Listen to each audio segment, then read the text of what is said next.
Never? No, never. No. Never? No. Liar! Liar! He's lying. I've seen him do it. All the time. Yeah, I text and drive. No, I'm scared my mom might find out. Yes. How often? Probably at least every time I drive. About a year ago, I was involved in a fight club pileup. I had just gotten my license, and the girl that had caused it actually was distracted while driving. She ran into a car that ran into my car, and I ran into another car that touched another car. 4 small SUVs were totaled.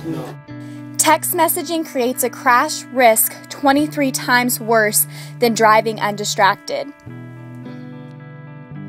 Driving while using a cell phone reduces the amount of brain activity associated with driving by 37%. Why do you text and drive? Because it's easy to do. It's efficient. It's efficient? So you're... Might be important, so I just check, you know.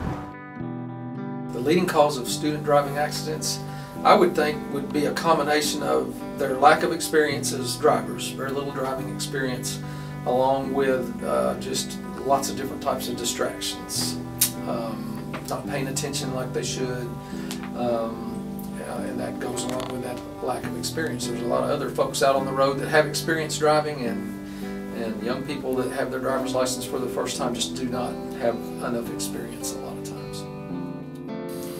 We have had numerous accidents involving texting and driving. The seriousness, I guess is the best way to put it, of texting and driving is that the accident happens before you can blink your eye. In other words, you're driving down the road and bam, just that quick. It's when you realize that you've had an accident if you're fortunate enough to live.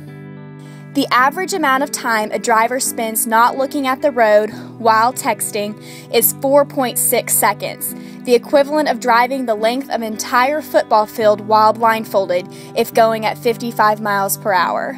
Do you say something if you're in the car with somebody and they're texting and driving? Yeah. No. No, I don't mind it. I do. Yes. I tell them to stop, but they normally don't. And it's like I was saying with texting and driving, you wouldn't want me to be in your back seat, take my hands and put over your eyes for 20 seconds and let you drive down Scottsville Road. And when you're texting and driving, that is what you're doing. You're not looking at the road, you're looking at a machine other than the roadway. When you're drunk, I mean, it's obvious. You can say, well, they've got 0.08 alcohol in their system or they don't. When you're texting and driving, many times it's more difficult to prove, well, they were actually on their cell phone at the time that accident occurred. One of the clues that you'll see to accidents where people are texting and driving is it doesn't look like there was any reason that accident should have happened. You have to think, wow, why did that happen? Somebody just wasn't looking at all.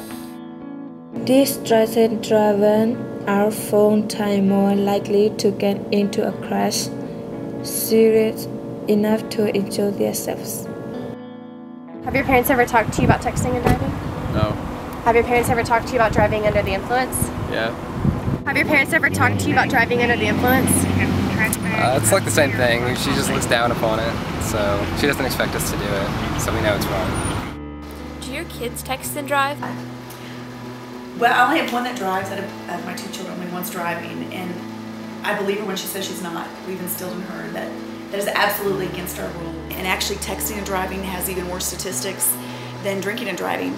And Car and Driver just did a recent study where they showed the effects of those two, and actually the texting and driving, the distracted driving had worse consequences as far as number of accidents and percentage of times that it took them longer to stop and react than even drinking. Drunk driving, driving impaired while on intoxicants, or texting are all a recipe for death on our city highways and county highways. Having been in coroner in Bowling Green for over 25 years now, there is not a huge amount of deaths because of texting by phones. But over the last 5 years, we see a big increase in that number because texting is more comfortable with folks now, and you have more text phones. So the texting and driving is a very dangerous situation. It's the same as not wearing your seatbelts and driving impaired. In January 2012, an 18-year-old student at Utah State University was killed in a fatal car accident that occurred on I-84 near Mountain Home, Idaho. It was later revealed that the student had updated her Facebook status while operating her 2004 Saturn at highway speeds of nearly 75 miles an hour. The driver struck a slow-moving semi and was hit again by a second truck minutes before 9 p.m. You know, this young lady has lost her life. You know, her family no longer has her because she felt like that obviously that Facebook was more important. Whether or not it's just a simple fender bender, serious injury or death, it's just not worth it. And so, please don't text and drive.